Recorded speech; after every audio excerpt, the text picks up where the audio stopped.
खर्च और फिजूल खर्च का जो डिफरेंस है वो सिर्फ हमारी सोच में होता है। कहीं भी पैसे लगाने के पहले अगर हम ये सोच लें कि क्या सच में हमें इस चीज की जरूरत है, बस यहीं से आपके फिजूल खर्चे कम हो जाएंगे। नमस्ते and welcome back to rebounce again. पहली टिप है, वो चीजें जो बस एक बार यूज होती हैं उनको खरीदने से बचें, जैसे कि टिश्यू पेपर और किताबें। जनरली हम ऑयल डिस्पेंसर, काउंटर टॉप या हैंड को वाइप करने के लिए टिश्यू पेपर यूज करते हैं, बट उनका वन टाइम यूज होता है, यूज करने के बाद हम थ्रो कर देते हैं। इसका एक बेटर ऑप्शन है कि आप old T shirt, track pant, इनको कट करके छोटे छोटे पीसेस एक बॉक्स में रख लीजिए और उनको यूज कीजिए। यूज करने के बाद अगर इसको आप थ्रो भी करते हैं तो जीरो कॉस्ट इन्वॉल्वमेंट है यहाँ पे। आप पहले से ही कपड़े कट करके रखिए, जब बॉक्स एम्प्टी हो जाए तो बस उसको फिल कर दीजिए। इसी तरह जो किताबें होती हैं उनको हम एक बार पढ़ते हैं, ज्यादा से ज्यादा एक दूसरा फैमिली मेंबर इसको रीड कर लेता है, उसके बाद ये वेस्ट हो जाती हैं, बस पढ़े पढ़े इनमें धूल ही जमती है। तो आप या तो लाइब्रेरी से बुक लाइए या फिर अपने फ्रेंड से बोरो कर सकते हैं, या फिर आप ग्रुप बना लीजिए 4-5 का, बुक्स खरीदिए एक एक और फिर एक्सचेंज कीजिए। मेरे पास तकरीबन 2000 से भी ज्यादा बुक्स हैं, सिलेबस और नॉन सिलेबस की, जिनमें से मैंने टिल डेट एक सिंगल किताब भी नहीं खरीदी है। या तो मैं अपनी फ्रेंड से ले लेती हूँ रीडिंग की बुक, या अपने ओल्ड स्टूडेंट से सिलेबस की बुक। क्लीनिंग हमारा डेली का टास्क है, उसके लिए हमें स्प्रे बॉटल, क्लॉथ, लिक्विड, बहुत सारी चीजें चाहिए होंगी। क्लॉथ भी अलग अलग, ग्लास सरफेस को साफ करने के लिए, ग्रेनाइट सरफेस को साफ करने के लिए, इवन टीवी यूनिट के लिए डस्टिंग के लिए अलग अलग कपड़े चाहिए होता है। एक नॉर्मल सा डस्टिंग क्लॉथ कम से कम 30 to 50 रुपीज में आता है और हमें साल में 20 या 30 क्लीनिंग क्लॉथ्स की जरूरत पड़ती है। आप कैलकुलेट कर लीजिए कितनी कॉस्ट इन्वॉल्वमेंट है। मैं इनको घर पे ही ओल्ड बेडशीट, कॉटन की कुर्तीज या फिर टी शर्ट से बना लेती हूँ। इवन फ्रिज में हैंड वाइप करने के लिए जो टॉल है वो भी मैं ओल से ही स्टिच करके बनाती हूँ। स्टिचिंग नहीं आती, नो प्रॉब्लम, आप हाथ से ही कर सकते हैं, इवन ग्लू भी कर सकते हैं। कई सालों तक मेरा यही कंफ्यूजन था कि ऑर्गेनाइजेशन के लिए ऑर्गेनाइजर्स खरीदने हैं, बट ट्रायल एरर से मैंने देखा कि अलग अलग मटेरियल से ऑर्गेनाइजर आप खुद बना सकते हैं। कर्टन बॉक्सेस, टेक अवे के बॉक्स होते हैं प्लास्टिक के, उनको यूज करके आप अपनी नीड के अकॉर्डिंग, साइज के अकॉर्डिंग ऑर्गेनाइजर बना सकते हैं। मेरे वर्क स्टेशन पे एक ये ऑर्गेनाइजर लगा हुआ है। टेबल छोटी है, नीचे मैं कुछ रख नहीं सकती, इसलिए वर्टिकल स्पेस यूज किया है।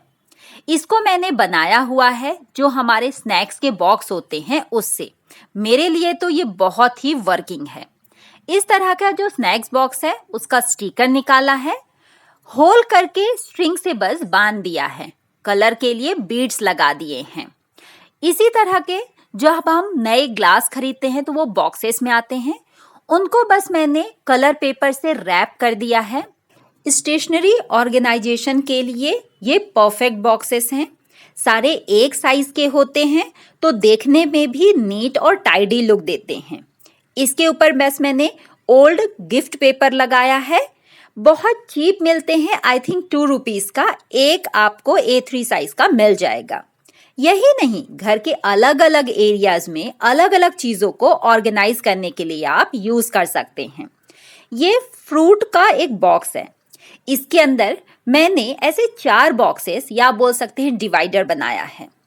ये जो बॉक्स है एक्चुअली मेरे बेटे ने आर्ट एंड क्राफ्ट एक्टिविटी में स्कूल में बनाया होगा, पढ़े थे, तो मैंने इन्हीं को यूज करके ये ऑर्गेनाइजर बना लिया। Safety pin, you pin, eraser वगैरह रखने के लिए अच्छा है। इसमें ऑलरेडी लिड भी है तो डस्ट वगैरह का डर नहीं है। सेकेंड, अगर इस तरह के बॉक्स नहीं है तो आप मिठाई के, आइसक्रीम के कोई भी बॉक्स यूज कर सकते हैं। अगर आर्ट एंड क्राफ्ट का सप्लाई नहीं है तो टूथपेस्ट, चॉकलेट, किसी के भी जो कार्डबोर्ड के कंटेनर हैं वो यूज कर लीजिए। यू पिन से उनको अटैच कर दीजिए और बस ब्यूटीफुल सा ऑर्गेनाइजर रेडी है। अब इससे सस्ता, कम एफर्ट में क्या मिलेगा? इससे क्रिएटिविटी भी आपकी बढ़ती है एंड जब आप अपनी बनाई हुई चीजें घर में यूज करते हैं, पता नहीं क्यों मुझे लगता है कि बहुत ज्यादा सेटिस्फैक्शन मिलता है। इसी तरह घर के हर एरिया में हमें ऑर्गेनाइजर्स की जरूरत पड़ती है। एज अ ऑर्गेनाइजर आपको क्या यूज करना है ये आपके यूज पे डिपेंड करता है और जो घर में अवेलेबल चीजें हैं उन पे। इसी तरह क्लीनिंग सप्लाई को ऑर्गेनाइज करने के लिए हमें एक क्लीनिंग कैडी चाहिए होता है जिसमें हम सारी चीजें रख सकें। तो ये ओल्ड बकेट थी, इसमें पीओपी का काम हुआ था जो क्लीन नहीं हो रही थी, तो इसको यूज करना भी अच्छा नहीं था, तो मैंने इसको एज अ क्लीनिंग सप्लाई के लिए बकेट बना दी। इजी टू कैरी हो गया। इसी तरह जो हमारे लॉन्ड्री बैग होते हैं एक कम से कम 350 से 400 रुपए का आता है। एक बकेट थी, वो बहुत पुरानी थी, एक जगह से होल हो गया था, काम नहीं कर रही थी, तो फेंकने के बजाय अगर मैं as a laundry bag use करूं और फिर कपड़े धोने के बाद इसको सुखाने के लिए भी यूज करूं तो क्या बुराई है, बहुत सारे पैसे सेव हो गए। जब भी मेरे घर में कोई फूड कंटेनर खाली होता है या कोई भी कार्डबोर्ड का बॉक्स आता है तो मैं उनको इस तरह से स्टोर करके रख लेती हूँ। अगर वो हार्ड हैं तो और अच्छी बात है।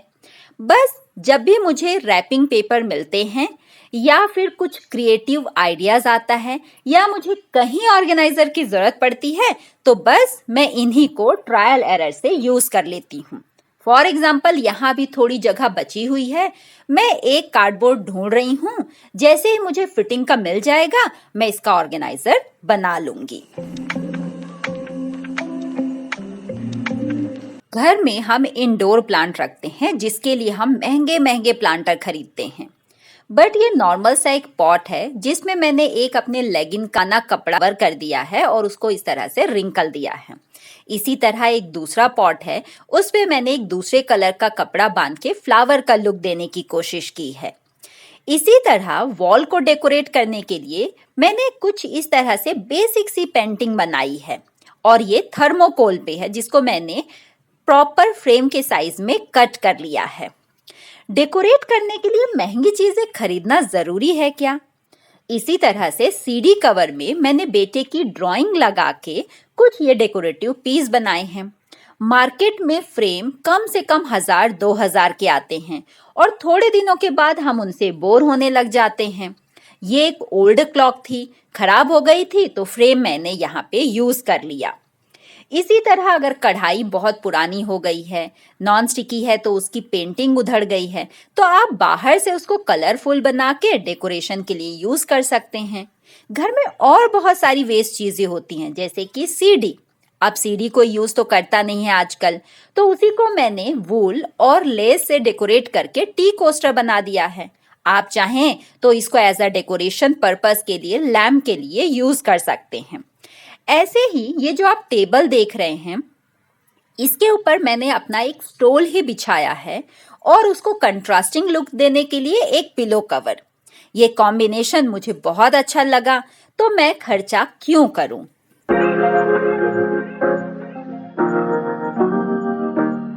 डोर मैट्स ऐसी चीज है जो सभी के घर में होती है और हर डोर, वॉशरूम के बाहर, एवरी प्लेस पे, क्योंकि हमें घर क्लीन रखना है। इवन जब हम कोई भी वर्क स्टेशन के पास बैठते हैं तो लेग कंफर्टर के लिए हम एक कॉटन का डोर मैट जरूर बिछा लेते हैं। एंट्रेंस पे तो बिना डोर मैट का काम ही नहीं चलेगा, पूरा घर डस्ट और मड से बारिश में भर जाएगा। ऐसे हम मेरे घर में लगभग 6 door mat at a time जरूरत पड़ती है और फिर अगर मुझे वॉश करना है तो कम से कम 1-2 स्पेयर में चाहिए। ये सारे मैंने घर पे स्टिच किए हैं।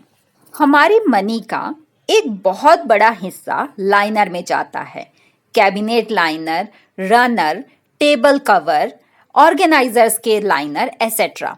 बट ये सारे liners exactly free of cost हैं, क्योंकि इनको मैंने बनाया है जो गेहूं और चावल की बोरी होती है उनसे। बस मैंने उनकी जो सिलाई होती है साइड से उसको निकाल दिया और बस पाइपिंग लगा दी है। ये लाइनर जो है मैं बेटे को पेंटिंग के लिए भी देती हूँ, तो अगर इसमें पेंट वगैरह फैल गया दैट्स ओके।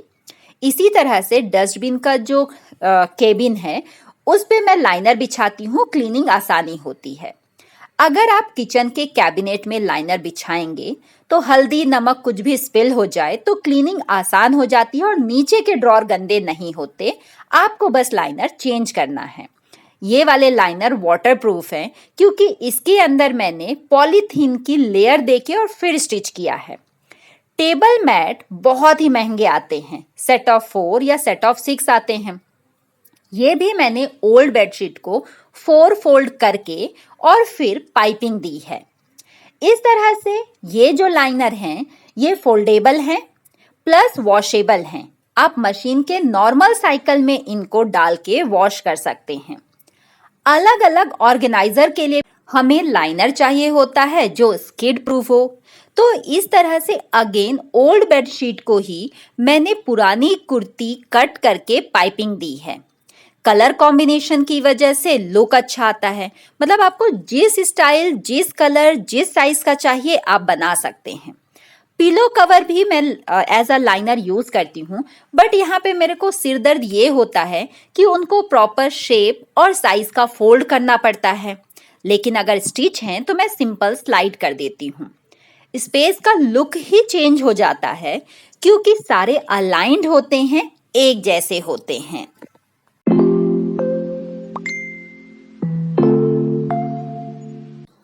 किचन में कंटेनर्स तो इतने चाहिए कि अनलिमिटेड। हर बार मैं खरीदने नहीं जाती। मेरे घर में ईयरबड का, चॉकलेट का, स्नैक्स का जो भी डब्बा आता है उन्हीं का मैं सेट बना लेती हूँ। थोड़ा टाइम तो लगता है उनको इकट्ठा करने में। जैसे ये जो बॉक्सेस हैं इनको मैंने पुराने केक का जो कवरिंग आता है उससे डेकोरेट किया है। इसी तरह से ये जो दूसरे बॉक्स हैं ये एक्चुअली पिल्सबरी का जो चॉकलेट स्प्रेड आता है उसका है। इस पे मैंने हैंडमेड ही लेबल्स लगाए हैं लेबलिंग करने के लिए। इसका भी सेट बन गया। पिज्जा स्प्रिंकल का, जूस का, बहुत सारे कंटेनर हमारे घर में आते रहते हैं। आप इनको ड्राई स्पाइस स्टोर करने के लिए डेफिनेटली यूज कर सकते हैं। देखने में बहुत सुंदर लगते हैं। अगर स्टैंडिंग नहीं रख सकते आप, कोई बात नहीं, स्लीपिंग रख दीजिए। ड्राई मसाले हैं, स्पिल भी नहीं होंगे। इसी तरह से जो क्ले, क्रेयॉन्स, बहुत सारे बॉक्सेस आते हैं, ये छोटे छोटे स्पाइस स्टोर करने के लिए आप यूज कर सकते हैं, जैसे कि हींग, जायफल एसेट्रा। इवन जो टेक अवे फूड कंटेनर होते हैं वो भी एज ऑर्गेनाइजर यूज कर सकते हैं। मेरे फ्रिज के ऑर्गेनाइजर आइसक्रीम के डब्बे हैं। इस तरह से एवरी ईयर कम से कम 2 पैकेट आता है। इकट्ठा करते करते 9 बॉक्सेस अभी तक हो गए। उनको मैंने लेवल कर दिया है तो बाहर से ही दिखता है किस कंटेनर में क्या है। इवन जो फ्रिज के शेल्फ लाइनर हैं वो भी मैंने शुगर की पॉलीथीन को पाइपिंग करके बनाया है। इस तरह से लाइनर में जो यूज होता है उसका बहुत बड़ा अमाउंट मैं बचा लेती हूँ। इवन कंटेनर जो घी के इस तरह के जार आते हैं, देखिए कितने ब्यूटीफुल हैं। क्या जरूरत है मार्केट से खरीदने की। इनका स्टिकर कैसे निकालना है इसका मैंने एक शॉर्ट वीडियो बनाया है ताकि बिना किसी एफर्ट के आप स्टिकर निकाल पाएं। घर के अलग अलग एरियाज में हमें फ्रेशनर की जरूरत पड़ती है। ये फ्रेशनर बहुत ही महंगे आते हैं, साथ ही केमिकल्स के होते हैं। आप इनके चीप ऑप्शन यूज कर सकते हैं, कपूर, लोबान, अगरबत्ती, धूप। ड्राइंग रूम, बेडरूम, मोस्टली मैं अगरबत्ती या धूप मॉर्निंग में ही जला के रख देती हूँ। पूरा घर एकदम फ्रेश और एनर्जेटिक लगता है। ऐसे और बहुत सारे एरियाज हैं जहां सिर्फ एक छोटा सा थॉट देने की वजह से आप अपने बहुत सारे पैसे बचा सकते हैं। अगर आज का ये वीडियो आपके लिए किसी तरह यूजफुल रहा हो तो इसको लाइक जरूर कर दीजिएगा। अगर हम पहली बार मिल रहे हैं तो चैनल को सब्सक्राइब करना ना भूलें। Bye bye.